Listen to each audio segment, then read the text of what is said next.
Can someone say hello so I know that I can hear Hello. you? Hello. Hi. Yay. Okay, brilliant. So thanks for coming along today. This is our NLP practice group session, and I just thought it would be a good idea because we're trying to kind of improve these sessions so that you get the most out of them. So the purpose really of these sessions is to give you the chance to practice the skills that you've learned in your training. And obviously for new people who haven't had their training yet, to see some of the techniques and activities taking place so they can almost like start their pre-learning part of their journey. So really the intention here is that you can practice in a safe place, you're not being watched, you can just, play around with things, try out some new maybe adaptations.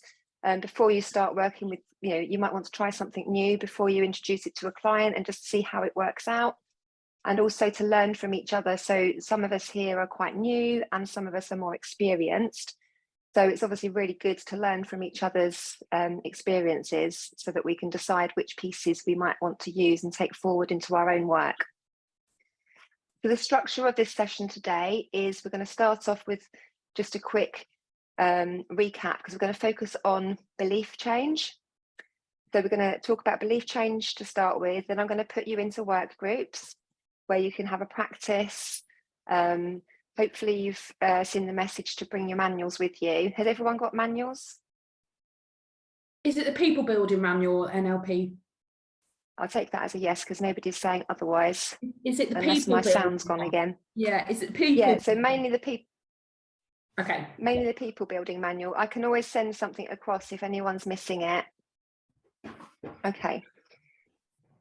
So so we're going to go through the beliefs a little bit, and then we're going to, in the groups, what we'd like to do is to try and have one group working with younger children, one group working with older children, and if we have enough people, it would be good to work sort of at an adult level as well, which could also work for sort of some mature teenagers. Sometimes can adapt quite well to the adult processes. And then at the end, we'll call you all back and we'll have some feedback from each group so that that's the part where we're going to learn from each other's experiences. And then if we have time at the end, it's an opportunity for you to ask any questions to the group or any questions either about this technique or anything else. Sorry. How does that sound?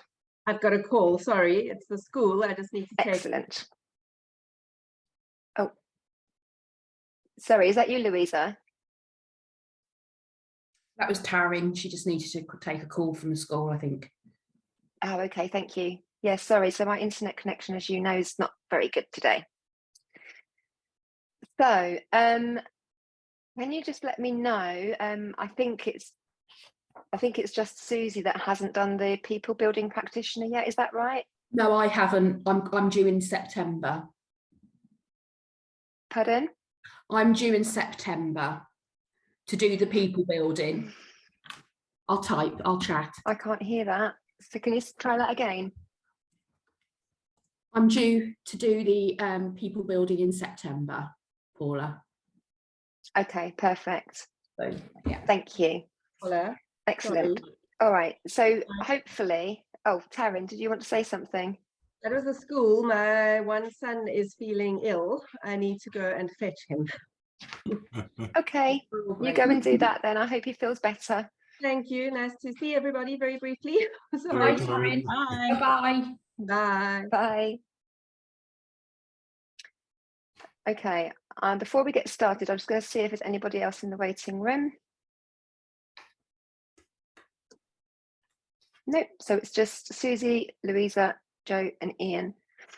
So what I might do is just put you into two groups. Maybe Susie can go with Ian, as I think Ian's probably the most experienced, and then Louisa and Joe together. Does that work? Yeah, I mean, I've done the people building training. I haven't done an awful lot other than that. So I'm kind of at the same sort of point, if you see what I mean. So we will muddle through best we can. Okay, well, I'll give you a brief catch up anyway. We've just got somebody else joining now. Somebody else I haven't met before. And my dog wants to join in as well. I'm sorry about that.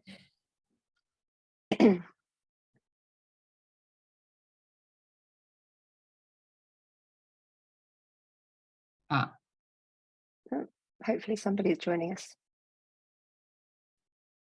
Hi, is that Veronica that just joined us?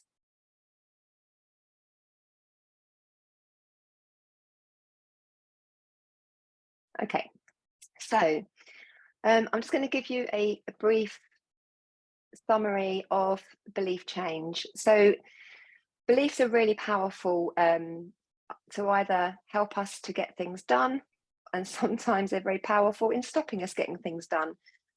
So if you've had your training already with Gemma, you'll know that basically all excuses that we make in our lives are really limiting beliefs. So there's that phrase, isn't there? Whether you believe that you can or you believe that you can't, you will be right. So if you believe you can't do something, you're not likely to take any action. So you're not likely to actually get a chance to do that thing. If you believe you can do something, you're more likely to take action and get it done. So we're not born with beliefs, or we're not born with limiting beliefs. They're things that we create as we go through life. So we have experiences that then we come to some assumptions that we make for ourselves. So for example, let's imagine that as a child, the parents were fighting.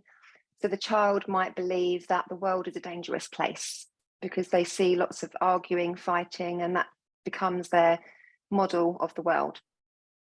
There are some other ways that we learn limiting beliefs, and that is if somebody gives us labels. So for example, a child growing up might be constantly told that they're naughty or silly, or no, you can't do that, let me do it for you. And then they start to develop these beliefs based on the assumptions they're making in those experiences.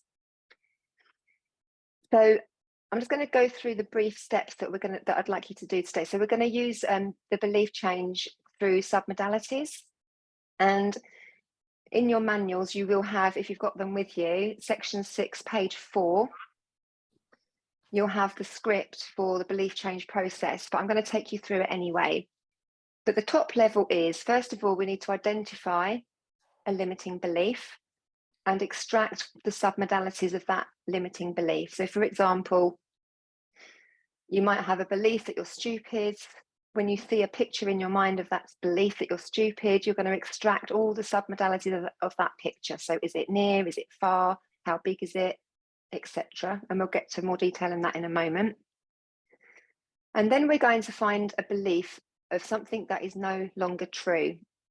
And what we're going to do is we're basically going to extract those submodalities and then map across. So we're going to move the limiting belief into the same place and same submodalities of the belief that's no longer true. So for example, that could be something like, I go to school, because I believe that none of us here go to school anymore. So it's something that possibly was true, but no longer is. And we hold these beliefs in different places and with different submodalities stored against them. Then we're going to test, and then we're going to find another belief, a belief of something that is absolutely true or totally true. So for example, my name is Paula. That is absolutely true. So I'm going to have submodalities where I've stored the information of that belief. And then I'm going to find a new empowering belief. So what would I like to believe instead of I am stupid? Well, I'd like to believe that I am capable. So I'm going to create that belief and I'm going to put it into the place of that totally true belief. And then we're going to do our testing and future pacing. So if you have your manuals there, have a look through. If you haven't, I'm going to see if I can, no, I'm going to later see if I can send it in the chat, because I need to practice this technology a bit more. So I'm going to pick my manual up and I'm going to read through the steps with you.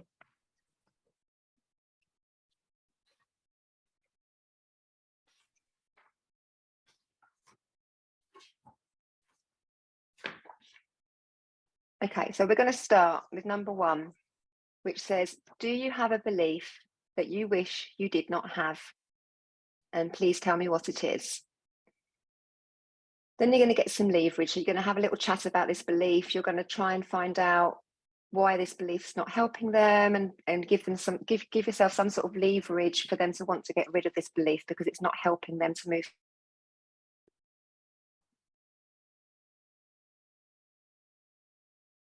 Mine stopped. I don't know about anyone else's. Paula's frozen.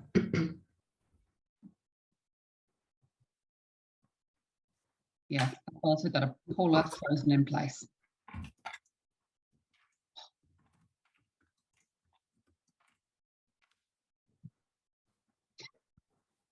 Oh, She's gone off, logged on, and put back in again. I like Ian that you suddenly become the host straight away, though. It looks like Straight one, away. doesn't it? Yeah. But you get the captain's armband. I'm back. You're back. There you go. And there you do go. Can you hear me? Gone again. Yeah, I can hear you. You froze a little bit, Paula. So we.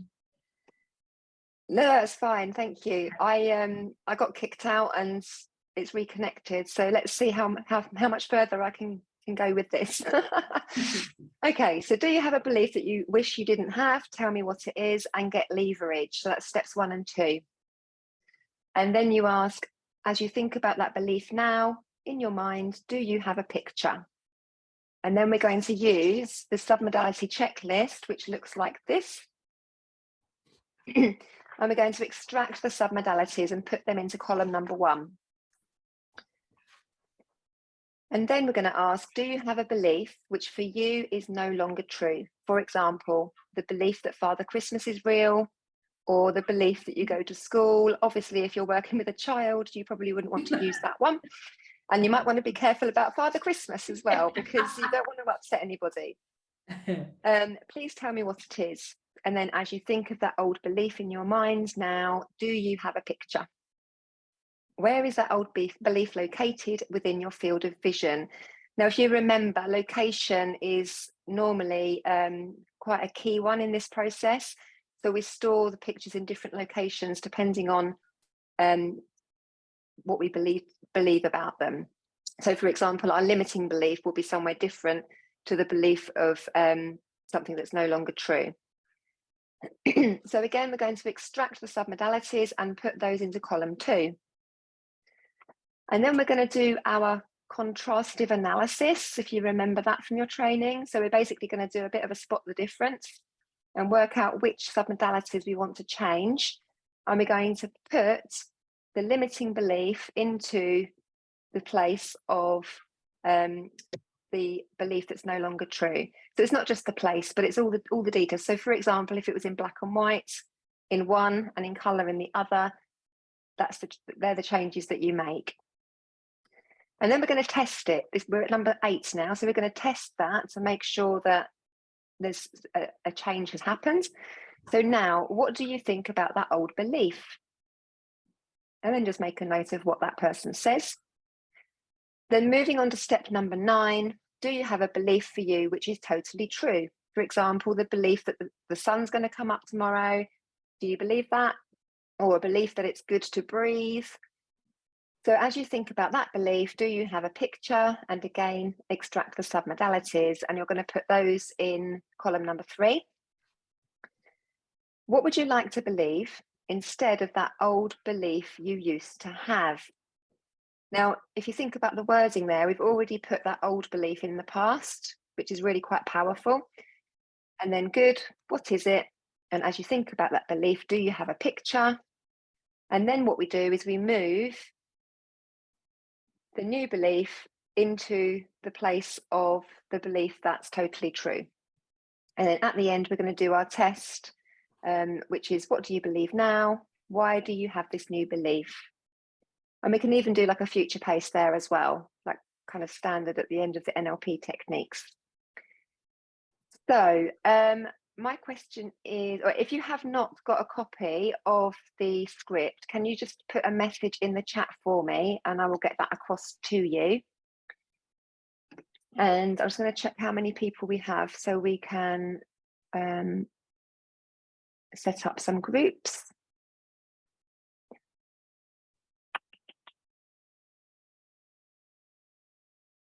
Ian would like it.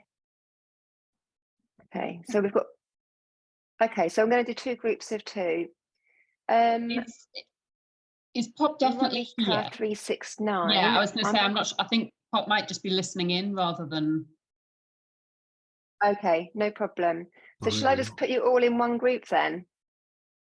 I'm going to put you all in one group, and Ian, maybe you can coordinate who's going to do what in your group. Does that work? That's fine. Yeah. I'm going to take that as a yes because I didn't hear anything because my reception's so rubbish. Thank you. Okay, right. Do you want to put Ronika in our group as well? Because if she is listening in, she's going to want to hear what we're doing. So Yeah, I'm going to put you. Yeah, I'm going to put you all in the group, and I'm going to keep this room separate so that the we're only going to send the recording of the main room through back to Gemma. Okay, so let me just close that. Actually, before I put you into groups, I want to show you something because this really helped me, and I want to share this whiteboard with you, and hopefully you can see it. Can you see it? It's just whirring. Yeah. Still Excellent. loading. Okay, so when it comes up, basically, it's a simplified version of the script in that it's more of a kind of a picture form. And if you can see my mouse, Ian's hovering around on the screen as well. So the idea is we did the submodalities of the limiting belief, and we mapped that across to the place of no longer true. So that was steps 1 through to 8. Okay, because then we did a test at the end. And then steps 9 through to 13 are the totally, so we find the submodalities of totally true. Oh, so we identify the new belief and we put them into the place of totally true. So it goes from limiting belief to no longer true, new belief into totally true. So it's kind of a different way to look at it, but it helps get your head around it a little bit, hopefully. Did you see it? Yeah. the limiting belief that you have at the beginning is the totally true belief that you have at the end. Let me just, I'm not sure if you actually, did you actually see it? Yeah. The image? Yeah. Yeah, it's like map across orange. Yeah, perfect. Good. Okay, right, I'm going to put you into a group now and let you get on with it. So it is just gone 10 to. I'd imagine that you're going to probably want 1, 2, 3, maybe 45 minutes, and then come back and we'll check how you've gone. Okay. Okay, so I will put you into breakout room. 1 breakout room. No.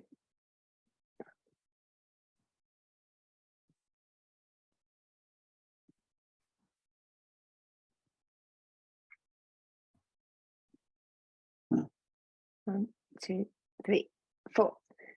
Are there any questions before I open the room? I've got a couple on here in the manual. I'm just saying for practicalities. Do we write? I need to go and get a copy. I don't know, or get a pencil or something. You could photocopy that page, I suppose, if it's just for your own use.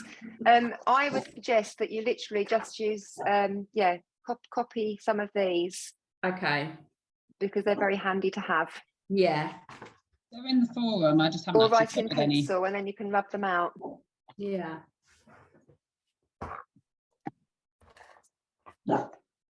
I think in your manual, you're going to have a couple of pages of them anyway. So if you just leave one of them blank so you can copy them at a later date. Yeah. I already used all mine on the training, so I'm trying to find some in another manual. Okay. Okay. All right, I'm going to pop you into your rooms then, unless there's any other questions. No? Okay, well, have fun. I will see you back here in about 45 minutes. So yeah, welcome back. How well did that go then? I think So when I do submodalities, I do just the first two. I don't do 3 and 4. Yeah. As I was explaining to the girls just now, that generally I'm working with anger for submodalities, and there's not too much you can replace that anger with necessarily, because I'm doing different type of work. So I got slightly confused over what we're doing with sessions 3 and 4 in the same way that the girls did as well. Yeah. But we figured it out, and we got there in the end. Good. And So you all learned something then. yes, Louisa did a good job with the questions, and obviously Joe did a good a good thing of answering them. Yeah. One thing I've done with the submodalities for myself personally is I've got a phobia, and I've actually been changing the picture of it in my mind, going through the submodalities, just going, and it has actually helped me. So I do believe in this exercise, because Yeah. the phobia It can be really I've had, powerful, can't it? yeah, I could say rat now, where if you asked me 6 months ago, I'd have had to spell the word out to you backwards. So, and I can say that, and yeah, Tar. that is like a Happy massive days, thing. yeah. Yeah, that was a massive thing for me. Yeah. So do you have any questions left over that Ian didn't already answer? I think with all these things, it's practice, isn't it? I was saying, I think for me, it's kind of pushing through, because it is slightly outside of my comfort zone, that it's kind of really sort of pushing myself to do it, rather than, because it's one that I can imagine that I'll end up kind of, oh, I've just forgotten about that, and I'll avoid that one and do other processes and things that I'm more comfortable with, and I just need to get on and do it. Yeah. Yeah, I think it's, I think most of us do just that, don't we? We have our pets exercises that we like. Yeah, we're very comfortable, we're very confident, and those are our go-tos. Sometimes they aren't the right ones, and you do have to delve in and go like, oh God, yeah, I'm doing this now. Yeah. But it's the right thing to do, to push through. Yeah, absolutely. I think if I do that from the start, then I'll not end up in a position where I'll be like, oh yeah, I totally know how to do this, and then just kind of go, oh, but there's this process that I haven't used for 2 years. That's not going to be the best. So I need to just bit of and I self-belief. think that's why this is kind of why I chose this process to practice today, because I think it's something that I don't use as much as I should. Because quite often, if you've been working with a client for a while and they don't seem to be sort of still stuck, sometimes doing this is just all it takes to kind of just change their whole mentality around what they're capable of. So it's really quite powerful. Okay, so I'm assuming, are there any other questions about anything else that you wanted to ask? Any other processes or any other NLP type questions? Were you going to say something, Louise? I felt like you started a sentence. No, I was going to say, I know, Ian, you picked up on the leverage, get leverage. What type of questions can I use without trying to lead them into it, to lead them into thinking thoughts or? Well, at the very beginning. Yeah. You're just having a conversation and you're picking up what they're saying. Mm-hmm. So just remind me, Joe, what was your issue right at the beginning? Lack of belief in myself. Yes. And what do you think that brings that on for Jay? Sorry, what did you say? Yeah, what do you think makes you believe that, Jay?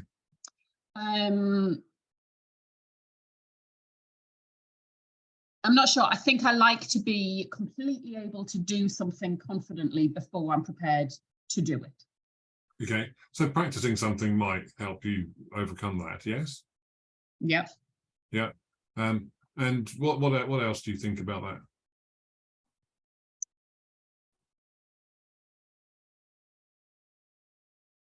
I've never been too sure where it comes from. I think that it's just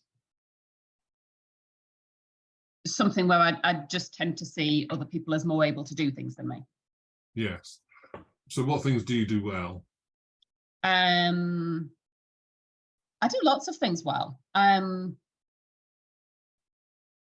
know that I'm really good with kids. I know that I'm really good with relating to kids. I've been doing that for a long time. So I've got confidence in those sides of it. It's more that when it comes to doing something new techniques, that makes me feel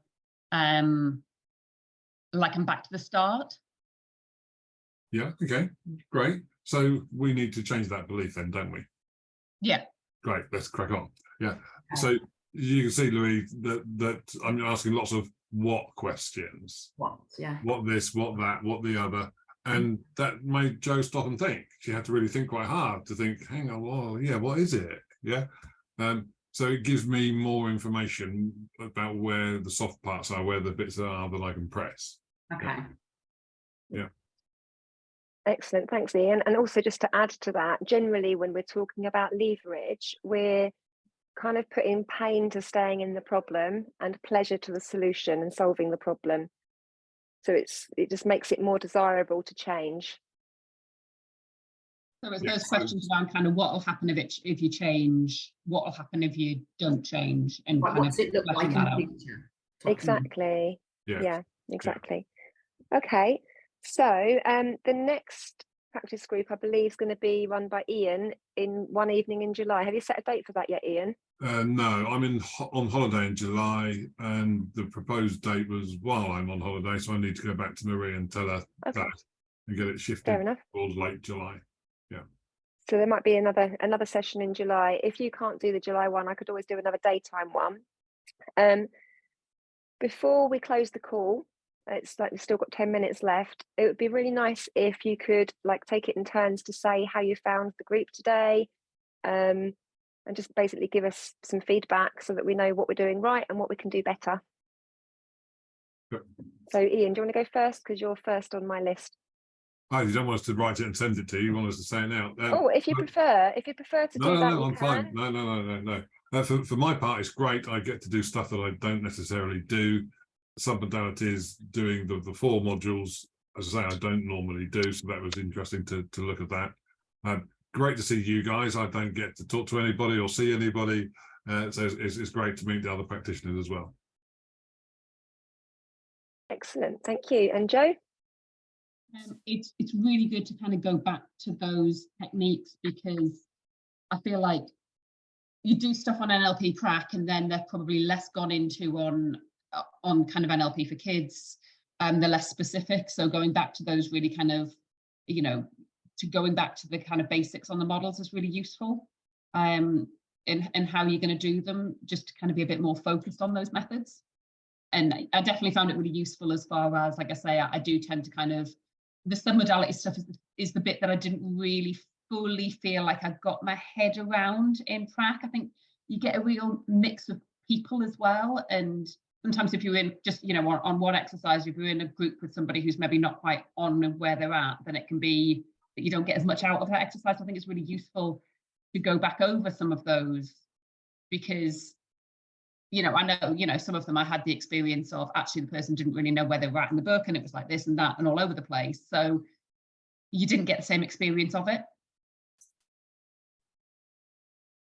Excellent. And yeah, so like you're finding out that actually practicing these things after the training is quite helpful, because the more we practice, the easier it becomes.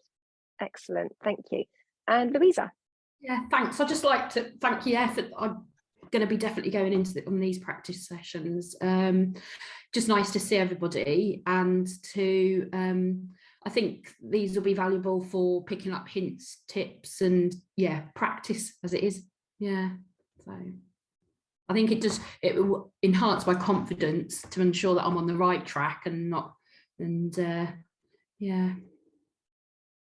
Good. Yeah, and I think that's really important, isn't it? Because the more confident you are, the easier it's going to be working with clients as well. Yeah. And Veronica, I know you're on mute and you're at work, but if you could, oh, brilliant. You've sent me some feedback here. I'm going to read it out to everyone. It's really good, and it's easily forgetful topic and really useful for me and help me to do with children. Practice sessions enhance my confidence. Fabulous. So yes, it sounds like you're all finding it useful, which is great. All right, well, unless there's anything else, I'm going to leave it there today and say thank you very much for coming, and have a brilliant week. Thank you. See you. Thanks a lot. Thanks a lot. Bye. Bye.